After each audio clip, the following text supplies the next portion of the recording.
The following is an original production of AZPM News. Today on the press room, Tucson Unified School District approves of a 4-day week for one of its high schools. How will breaking from tradition make a difference? A state spending proposal threatens downtown Tucson development, and the city cuts off water to Project Blue. All this and more on the press room, coming up next.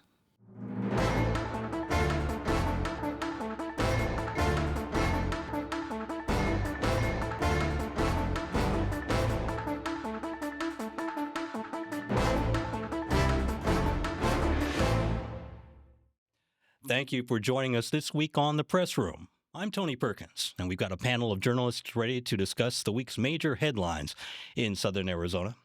Let's go to meet Shannon Connor with AZ Luminaria, Nick Rommel with AZPM News, and Paul Ingram with the Tucson Sentinel. Thanks for being with us on the press room. Thank you. Let's start with education, and the Tucson schools are headed for a 4-day week. Shannon, you've written about that decision from TUSD. What happened? TUSD is really trying to grow its district. It's lost about 11,000 students in the last decade. It's down to about 35,000 students in 88 schools.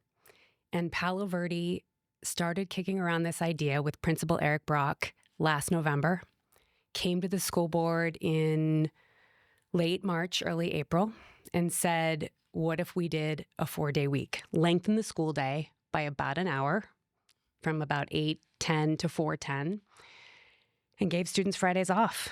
And the board decided to kick it down the road a couple weeks and then voted on it last week and passed it unanimously in hopes that Palo Verde, with a population of about 700 students, could grow. And Palo Verde, among the 10 largest high schools in TUSD, has seen a lot of growth. It has grown the most in the last 5 years. So as a magnet school, it's looking at really trying to attract a lot of those, and they've already kicked off the campaign to attract those new freshmen and new teachers that get to rotate in on Fridays. Have they done a breakdown of how much it's going to cost? They've started that process, and they voted on it knowing that it's going to take some time to figure all of that out. And the board wanted to do it no matter what. It didn't give it a time limit. It said, let's try it starting next school year. And it's not even a pilot program at this point for a certain amount of time. They're just going to start it, come back and check in, maybe semester break, and see how it goes. Well, Paul, it doesn't appear that they're sure if it's going to save money, not going to make things that much easier. Why do it? Well, I think there's a lot of competition for TUSD. I mean, TUSD is a huge school district. It's the biggest in Tucson. It stretches across most of the city, but it's also in a real solid competition against other school districts. There's Vail School District, which is really growing, has lots of brand new schools, but also the charter school system, and also just parents taking their kids out of schools because of the ESAs. So they have to compete with that, and so they might want to take this as an opportunity to maybe look for kids in a non-traditional setting, maybe kids who maybe need to go to work because they need to help their families, or maybe want to get extra credits and go to the U of A or Pima College. It's just trying something different. And I think probably for them, it's just a way of seeing what works. You can try it for a little while and see if it does. And if it's effective, maybe you can expand it to other schools. Well, Nick, how do you define if it works or not? Well, my response to this is maybe coming from the fact that I was in high school only 7 years ago. And thinking about that, I remember how long a regular school day felt already, from like 7:30 to 2:30. So I don't know if distributing the Friday time between the other days, I mean, sure, you get a 3-day weekend, but those 4 days are going to be tough. This was the complaint from students. Yeah. Students got up in front of that board and said, we are already tired, and making the day longer is not going to help that. So if the goal is appealing to students, I guess we'll see how they like it. Mm-hmm. Well, Shannon, there was a federal decision affecting the ability for charter schools in Arizona to unionize. And, of course, that's big news for teachers and staffers last week. What happened with that story? City High School, along with its 2 middle schools at Palo Fieri, both downtown campus and one on University Boulevard, started the process of looking at unionizing last fall when BASIS went to unionizing here in Tucson. That was in August, September. And by December, city decided it was going to proceed. There were some roadblocks by the time we got into 2026 when its board said, you can't necessarily speak at a meeting. We're not sure about this. And then hired a law firm to explore maybe thwarting this effort. The same law firm that has thwarted efforts by Starbucks employees to unionize. Mm-hmm. So the National Labor Relations Board weighed in. We got the decision over the weekend. On May Day. Found out about it over the weekend. And they say not only can city and Palo Fieri schools vote to unionize, this can also pave the way for potentially more charters throughout the state to do the same thing. So that vote is on May 19th. It seems to be a trend that's happening in Arizona. I think that's a trend. I mean, as you mentioned, Basis was one of the schools that did that. And Basis is a really well thought of school. So for that school nationwide now. Exactly. Yeah. And it's one that hasn't had a union. It's kind of a modern kind of school outside of the union system. But that one, of course, created a union. And I think that was a bit of a sign that teachers who are in these charter schools want to have the same protections in terms of wages and time and, their effort. And so they're going to move towards this. So the NLRB's decision really kind of laying extra groundwork of saying that charter schools aren't special from other schools. Of course, if teachers want to unionize, they should be able to. All right, let's switch over to the state legislature. And lawmakers were busy last week in Phoenix. Republicans advanced a budget bill that would have directly impacted Tucson's Rio Nuevo city development. Governor Hobbs vetoed that, along with everything else in the Republican-backed budget. But that's not the end of it with Rio Nuevo. What's going on? Well, we'll have to see what actually happens to this. But Hobbs has really signaled that she will not accept a cut to Rio Nuevo. And the one thing to keep in mind is that Rio Nuevo is a sort of business district that was created. It was created as part of a vote in 1999. Voters said, look, we're going to take some of the sales tax that comes from businesses in this district. We're going to keep it here, and we're going to use that for business development. So the Rio Nuevo district extends through downtown and goes up through all the way to Broadway up towards Park Mall. And so it's really just an idea of keeping some sales tax in Tucson with the idea of being direct business development. What the legislature is asking for is essentially saying we want that $19 million to come to the state so we can decide what to do with it. It seems like in part they want to use it for another tax cut. So Hobbs has vetoed that. And I think for businesses that are in the Rio Nuevo district, there's a bit of sigh of relief because this has been really important for downtown. Now, legislature is off for the month of May. 4 weeks and not much action is going to go on, but they do have a deadline to avoid a state government shutdown on June the 30th, if there's no agreement with the governor on a new budget. Shannon, the break is leaving a lot of plans and proposals on the table. What do you think they're going to be talking about, if anything, over the next 4 weeks? Education-wise, they may be talking about Prop 123, which is the proposition that voters approved in 2016 that said that the sale of state land, the money from the sale of state land would be funneled toward education. Republicans left that out altogether. The governor says no. And Tom Horn is even on board wanting renewal of Prop 123, which expired in June of 2025 because $7 million of that $300 million that it brought in was going to his office. So the governor is saying we need to revisit the issue of Prop 123. Schools need that money, and Republicans are not even acknowledging it at this point. Nick, it's always one side seems to be blaming the other whenever there's a threat of a shutdown. Which side do you think has any advantage at all? And do voters notice this? And especially in an election year for governor, how's that going to stack up? I think there's several factors at play. I mean, of course, the governor has a built-in advantage because she has the veto power at the end of the day. At the same time, she's running for re-election, so she might be more careful about how she's using that power. It might get much more amplified this year versus another year. But it's a favorable environment for Democrats around the country right now, so she might be feeling like she has more wiggle room to kind of push back against Republicans than she usually would in this pretty purple state. So it's hard to say. They've come to compromises at the 11th hour in the past. with same governor, I believe same leadership in the state legislature. So we'll see if that happens again this time. But just going back to Rio Nuevo, I think whether they do or not is going to have a pretty big, and how they do is going to have a pretty big impact on the future of business in downtown Tucson. Paul, is it easy to say who's at fault, or is it just who's the loudest? I think that's a really good question. It comes down to it. One thing to keep in mind, the state legislature, their job is to pass the budget. If any of the job that they need to do, that's it. So but this has been a problem for a while. There's a tendency to take the budget past its deadline, to keep fighting over it because of trying to figure out what to do with the money, trying to figure out how to use tax cuts. The financing has become more difficult in part because of the flat tax. There was a hope that it would bring in more money. That hasn't happened yet. The economy's has some signs of it struggling, which means there's less tax revenue. Fundamentally, the state just has less money, so the state has to come up with some cuts. It's always a decision about what gets cut and sort of whose favorite projects get axed, and that's really, really difficult. It's a hard thing to do. There's lots of money that everyone wants to spend on certain things: border policies, farming policies, land policies, school policies. There's just a lot there, and so there's a lot to fight over. Mm-hmm.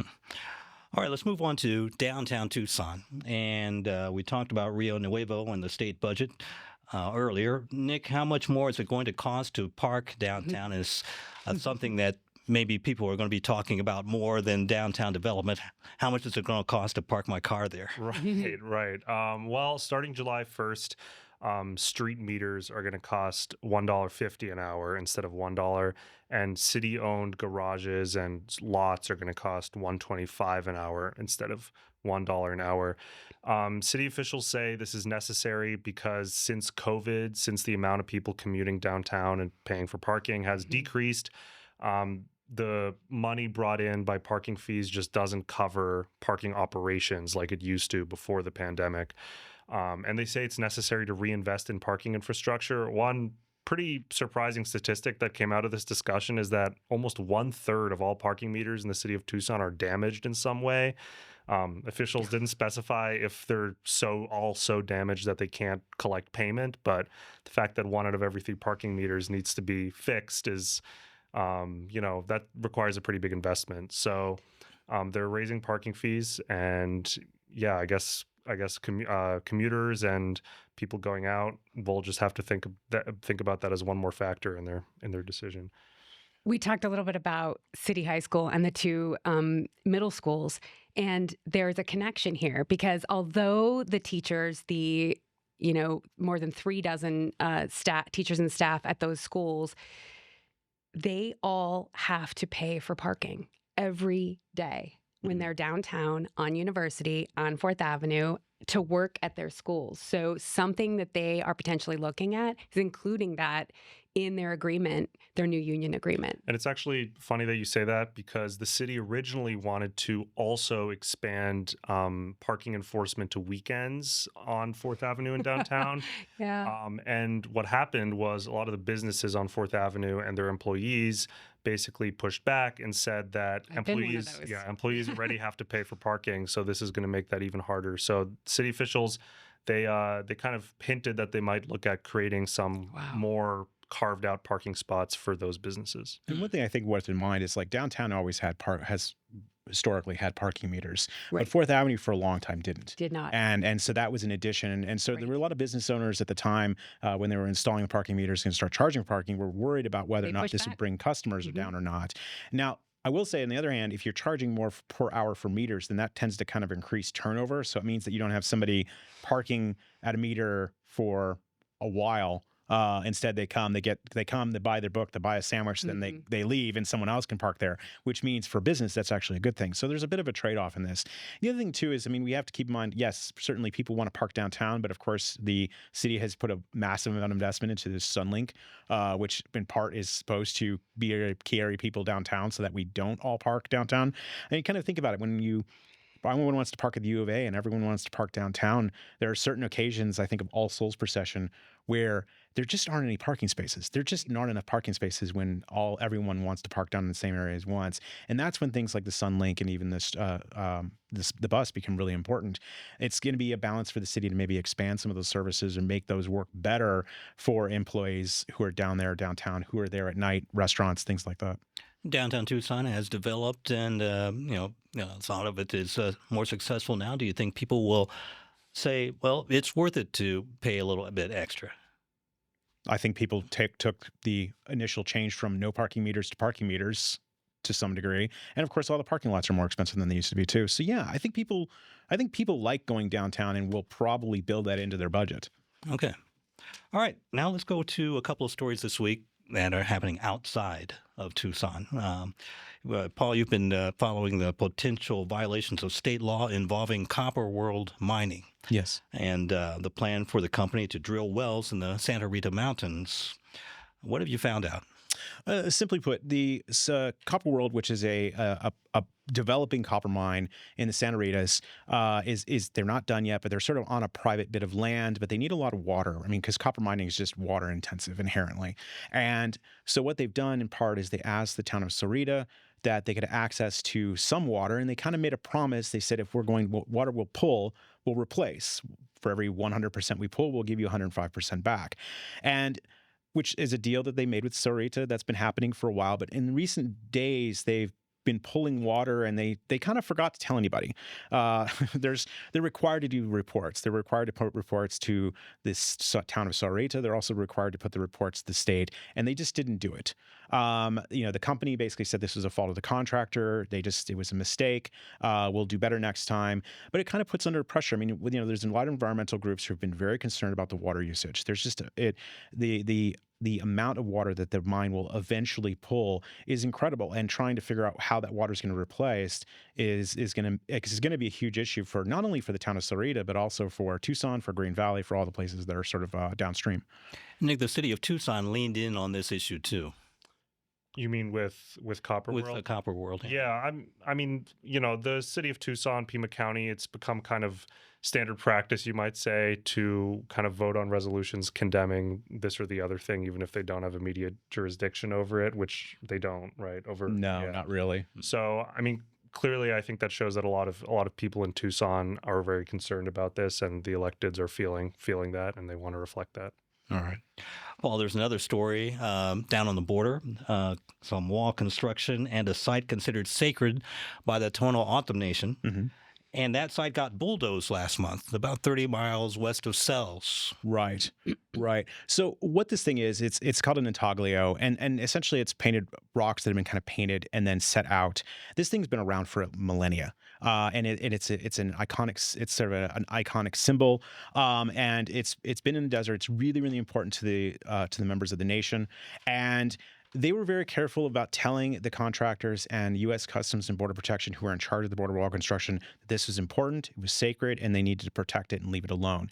And somehow or other, a contractor bulldozed it. They bulldozed a swath about 30 feet wide right through the middle of it. They broke the back of it. And it's, I think, hard to explain what this matters. I think when we talk about metaphors about like what this means for people, and every metaphor sort of falls apart, but it's sort of like, imagine someone driving a bulldozer through Arlington Cemetery. And, like, how do you undo that? How do you bring that back? So it becomes a huge issue for the tribe, and also for the tribe they pushed very hard back against the idea of a border wall across their land. They've continuously asked for one not to be built. There is a barrier. There's what's called a buller barrier, sort of short concrete and steel steps that sort of sit out there to keep vehicles from crossing, but they don't want a full-blown border wall. Border Patrol has said that they do want to build a border wall. They want to expand surveillance. They want to do a double wall, even through the TO nation. And so for them, this becomes a much bigger deal. And the other thing too is it's worth noting that this is in Sede Cabeza Prieta, which is a national wildlife refuge. This is land that was set aside to be protected protected. And so for a contractor to drive a bulldozer through this section of it 100 feet from the border wall and destroy this thing, to desecrate this thing, is an immense issue for the tribe. And Nick, that seems to be an issue that's going to be coming up time and time again with anything around the border, land especially around the border.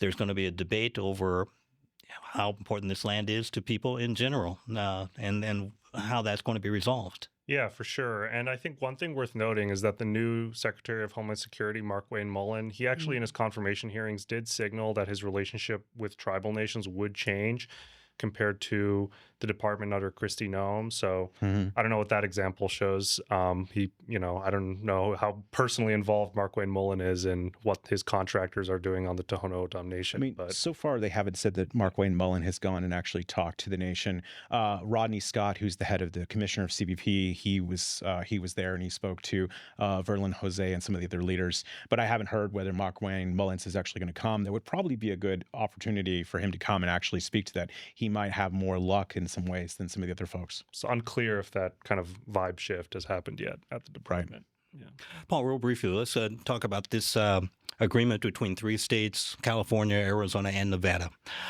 about sharing water from the Colorado River.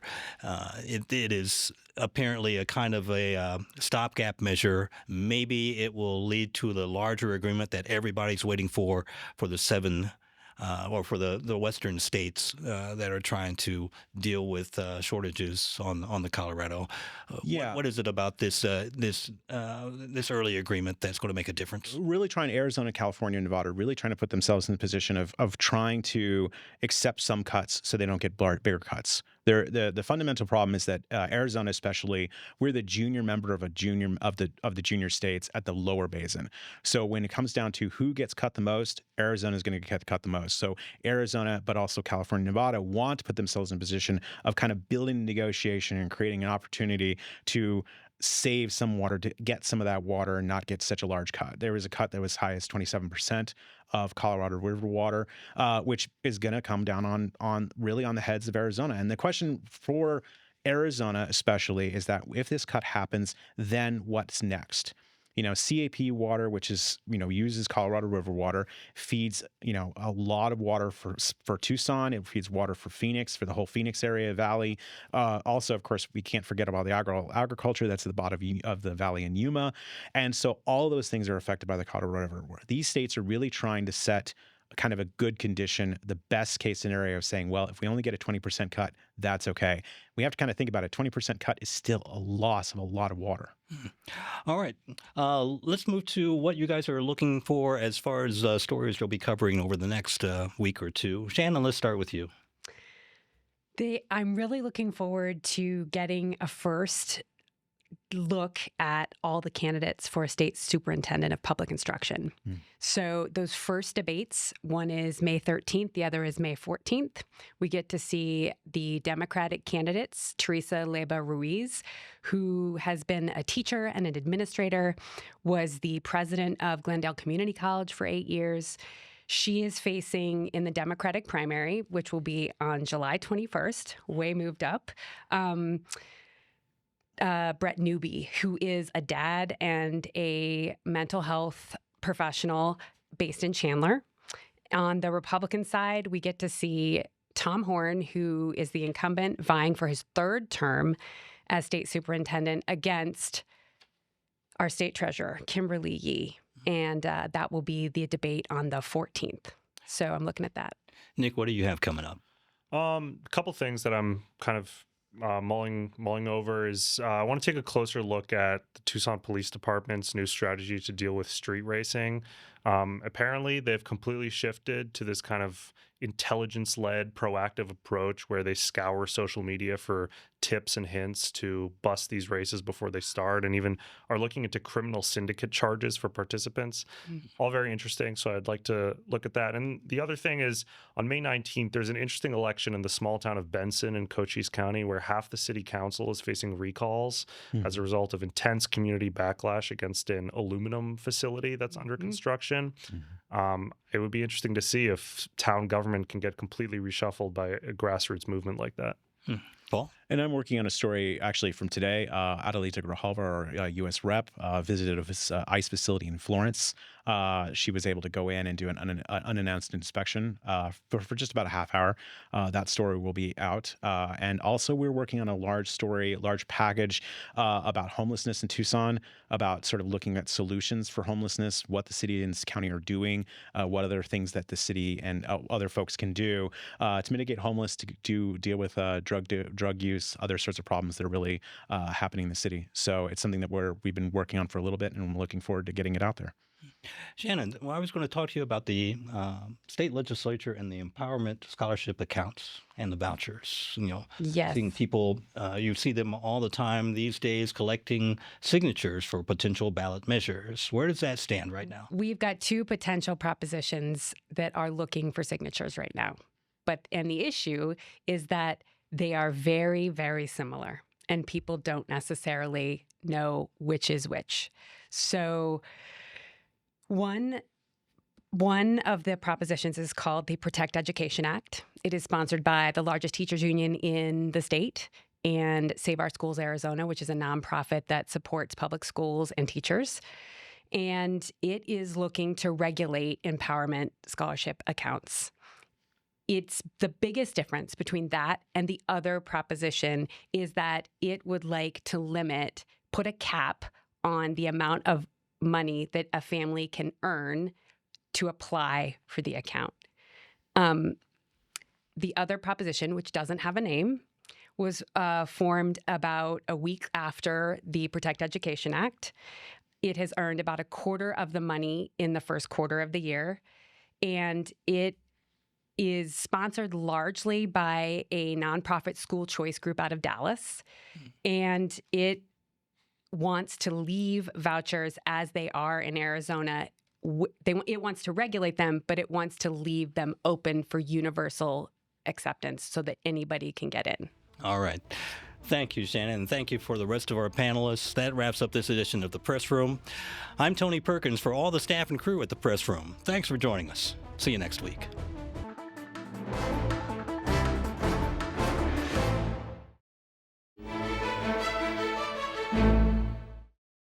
Thanks for watching The Press Room here on YouTube. If you have a question about the news we're discussing, please leave a comment below. And for more Press Room, click here.